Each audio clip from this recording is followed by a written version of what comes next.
Feni Ninan seat നൽകിയതിനെ ചൊല്ലി കോൺഗ്രസിൽ തർക്കം. പത്തനംതിട്ടയിൽ ഫെനിക്കെതിരെ ഒരു വിഭാഗം. ആരാണ് ഫെനി നൈനാൻ എന്നും ഫെനി നൈനാനെ കുറിച്ച് അറിയില്ലെന്നുമാണ് രമേശ് ചെന്നിത്തല ഇന്ന് പ്രതികരിച്ചത്.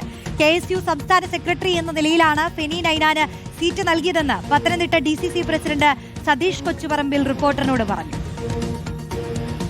അടൂർ നഗരസഭയിലെ സ്ഥാനാർത്ഥിയായി കേരള വിദ്യാർത്ഥി യൂണിയന്റെ സംസ്ഥാന സെക്രട്ടറി ഫെനി നൈനാൻ മത്സരിക്കുന്നു. അദ്ദേഹം അവിടുത്തെ മണ്ഡലം കോൺഗ്രസ് കമ്മിറ്റിയും വാർഡ് കോൺഗ്രസ് കമ്മിറ്റിയും അതോടൊപ്പം തന്നെ കോർ കമ്മിറ്റിയും തീരുമാനിച്ചു തന്നതിൻ്റെ അടിസ്ഥാനത്തിലാണ് അദ്ദേഹത്തെ സ്ഥാനാർത്ഥിയായി. രാഹുൽ മാങ്കൂട്ടത്തിൻ്റെ സുഹൃത്തുക്കളെന്നുള്ള നിലയിലല്ലല്ലോ. ഞാൻ പറഞ്ഞില്ലേ, കേരള വിദ്യാർത്ഥി യൂണിയൻ്റെ സംസ്ഥാന സെക്രട്ടറിയായി പ്രവർത്തിക്കുന്ന അദ്ദേഹം നേരത്തെ വ്യക്തമായി ഇതിൻ്റെ KSUവിൻ്റെ തന്നെ നേതൃനിരയിൽ പ്രവർത്തിക്കുന്ന ഒരാളെന്നുള്ള നിലയിൽ ആ വാർഡ് കോൺഗ്രസ് കമ്മിറ്റി തീരുമാനിച്ച് തന്നതിൻ്റെ അടിസ്ഥാനത്തിലല്ലേ സീറ്റ് കൊടുത്തത്. അല്ല രാഹുൽ മാങ്കൂട്ട് ഇതുമായിട്ട് എന്താ ബന്ധമാണെന്നുള്ളതൊന്നും നമ്മൾ നോക്കേണ്ട കാര്യങ്ങളില്ല. പ്രവീൺ പുരുഷോത്തമൻ നൽകും വിശദാംശങ്ങൾ. പ്രവീൺ, ഈ പരാതിയിൽ ഉൾപ്പെട്ടിട്ടുണ്ട് ഫെനി നൈനാൻ. പക്ഷേ ഈ പറഞ്ഞ പരാതിയെല്ലാം പച്ചക്കള്ളമാണെന്നാണ് ഫെനി നൈനാൻ മാധ്യമങ്ങളോട് പറഞ്ഞത്. രമേശ് ചെന്നിത്തലയുടെയൊക്കെ പ്രതികരണം ഇന്ന് വന്നപ്പോൾ ഫെനി നൈനാനെ അറിയില്ലെന്ന മട്ടിലായിരുന്നു. അത് ഒരുപാട് സ്ഥാനാർത്ഥികളുണ്ടല്ലോ, തദ്ദേശ തെരഞ്ഞെടുപ്പല്ലേ എന്നുള്ളതൊക്കെയാണ് അദ്ദേഹം വിശദീകരിക്കുന്നത് കണ്ടത്. DCC പ്രസിഡന്റിന്റെ ഭാഗത്ത് നിന്ന് മറ്റൊരു പ്രതികരണം വരുന്നു. KSU നേതാവായതുകൊണ്ട് സ്ഥാനാർത്ഥി എന്നുള്ള വിലയിരുത്തലുകളൊക്കെ വരുന്നു. യഥാർത്ഥത്തിൽ ഈ ഫെനി നൈനാന്റെ വിശദീകരണം അതെങ്ങനെയായിരുന്നു? ആരോപണങ്ങൾ, പ്രത്യേകിച്ച് കോൺഗ്രസിന്റെ നിലപാടെന്താണ് ഫെനിക്ക് എതിരെ?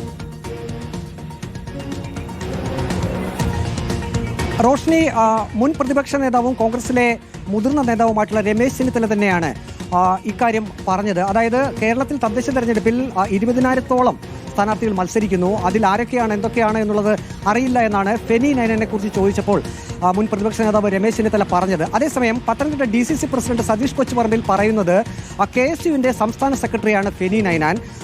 ഈ സ്ഥാനാർത്ഥി പട്ടിക തയ്യാറാക്കിയപ്പോൾ ഈ ഫെനിക്കെതിരെ ഇത്തരം ഒരു ആരോപണം ഉണ്ടായിരുന്നില്ല, പിന്നീടാണല്ലോ ആരോപണങ്ങൾ വന്നത് എന്ന നിലയിൽ ന്യായീകരിച്ചുകൊണ്ടുള്ള ഒരു പ്രസ്താവനയാണ് DCC പ്രസിഡന്റ് സതീഷ് കൊച്ചുപറമ്പിൽ റിപ്പോർട്ടറിനോട് വ്യക്തമാക്കിയത്.